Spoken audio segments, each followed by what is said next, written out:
In the recent past, Mr. Imran Khan Niazi, aged 74 years, reported reduced vision in his right eye. A senior and a qualified ophthalmologist from PIMS Islamabad conducted a complete eye assessment at Diyala jail, including slit lamp examination, fundoscopy, intraocular pressure measurement, essential laboratory tests, and OCT, that is optical coherence tomography of the retina. Based on this assessment, a diagnosis of right central retinal vein occlusion was made and a hospital-based follow-up treatment was recommended. Accordingly, Mr. Niazi was brought to PIMS on the night of last Saturday, Sunday for the advised procedure. At the hospital, the treatment plan, that is need for administering anti-VEGF intravitreal injection, was explained in full to the patient, and an informed consent was obtained from the patient prior to procedure. The procedure was carried out in the operation theatre under standard sterile protocol and monitoring. It was completed smoothly in approximately 20 minutes. During the treatment, the patient remained vitally stable and was discharged with routine post-procedure care, instructions, and follow-up advice and the documents. Thank you very much. Assalamu alaikum. Today is Friday the 30th of January 2026. For the last several days, rumors have been swirling all around Pakistan and indeed the whole world about the current health situation of Mr. Imran Khan. 2 days ago, a government spokesperson confirmed that Mr. Khan had been taken to a hospital in Islamabad over the weekend for some urgent treatment for an eye condition. Unfortunately, at this time, we have no confirmation as to the nature of his condition, any investigations that have been carried out, or what kind of treatment has been provided. We are hearing repeatedly that this is a condition called central retinal vein occlusion, which simply put is a blockage in the vein which drains blood from the eyeball. There are numerous reasons why this might occur, and often there is an underlying medical condition which needs further investigation and treatment. Broadly speaking, and obviously I'm not an eye specialist, but broadly speaking, the treatment for this condition often involves injections into the eye of specialized medications, sometimes in combination with steroid injections into the eye, and in some cases laser treatment is also required. It is important to note that this is a chronic condition which can continue for a period of some years, and regular repeat treatments and follow-up are required.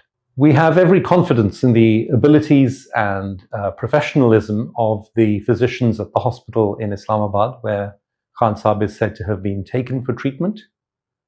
But nevertheless, this is a serious condition and requires expert medical care. This is ideally provided by an ophthalmologist with subspecialty experience and training in diseases of the retina.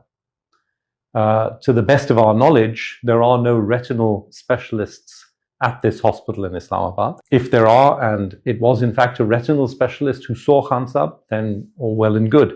But that remains a serious concern from our point of view. As I said earlier, there can be underlying medical conditions which can cause this. These include high blood pressure, diabetes, elevated cholesterol and other lipids in the blood, some autoimmune conditions, and hypercoagulable states, which means that which is a condition in which the blood may be more sticky and thick than usual and therefore is more likely to clot.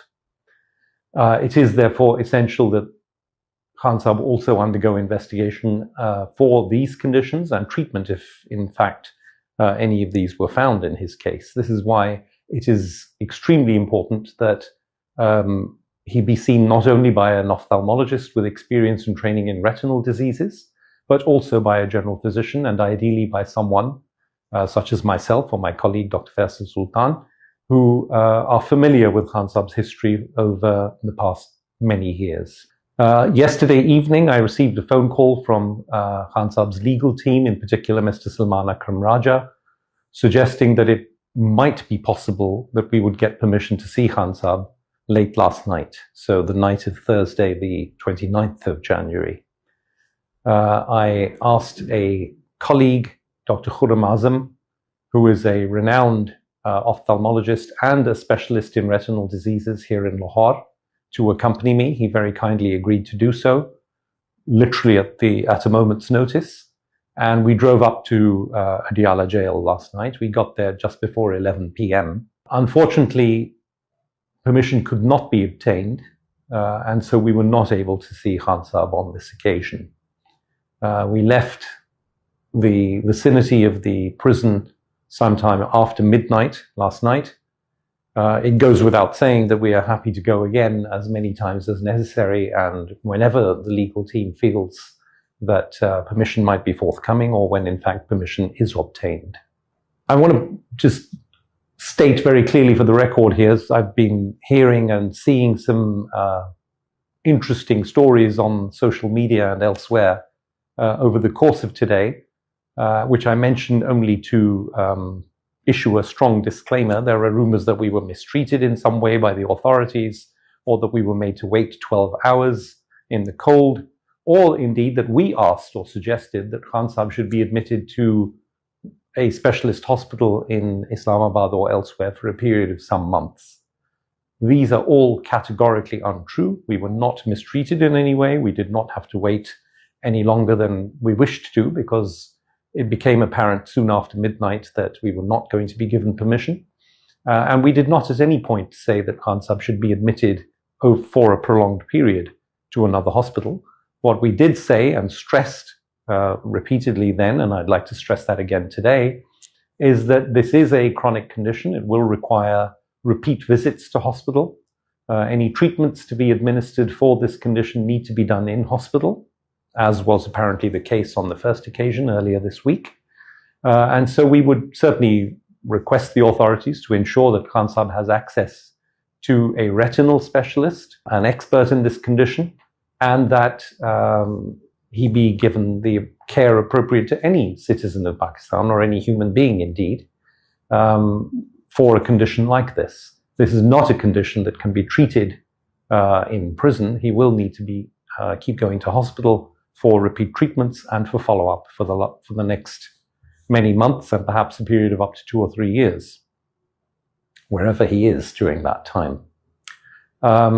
Clearly, Dr. Khurram Azam, my colleague from Lahore, who is a retinal specialist, is more than happy to go back to see Khan Sahab as and when required. But we have also provided the legal team in Rawalpindi with the names of 2 experts in retinal diseases based in Rawalpindi and Islamabad, who could be called upon to assist in the treatment and to take over Khan Sahab's care for this condition if needed. In closing, we would like to appeal for more information as to exactly what condition it is that Khan Sahab is suffering from, what investigations and treatment he's already had.